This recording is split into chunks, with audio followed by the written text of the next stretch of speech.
It's a play that's about a town in which every person in that town turns into a rhinoceros. That's pretty much the central plot. It doesn't get much more complicated than that, except that one man resists transformation.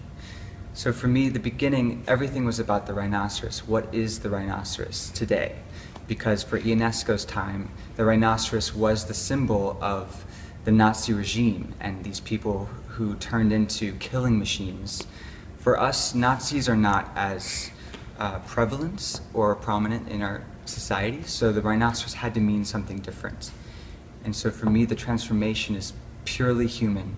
It's an ideological change, and that's what's scariest. I've always wanted to make a scary play, and I think this production of Rhinoceros, with the live music and the loud sound and the rumbling seats and the gigantic set that shakes, actually achieves a kind of fear in the audience, in the watching of it. And that's what I really wanted the audience to feel when Berenger is left alone, standing against the rhinos, just purely human, against ideologically changed human beings, people who have somehow transformed into monsters, into killers, into mediocrity, senseless mindlessness. This is an enormous play on many different levels. The biggest challenge of designing this play in a small black box was how to take advantage of the intimacy of the space. I established poetic, muscular world, and instead of hiding or decorating the space, we wanted to be honest with it.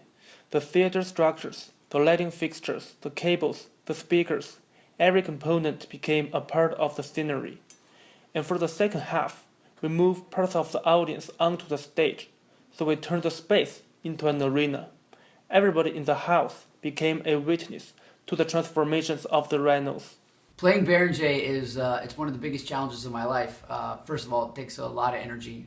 I'm on stage for all but maybe a minute and a half of the play. So there's a lot of energy extracted. But the thing is, you have to commit to that, because he's a character who's never allowed to be comfortable, never allowed to be still or really, truly comfortable where he is.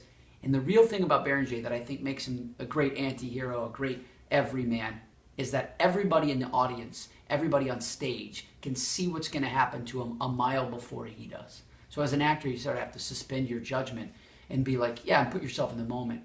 Because although that doesn't feel realistic, it is. Because that's what happens in our own lives.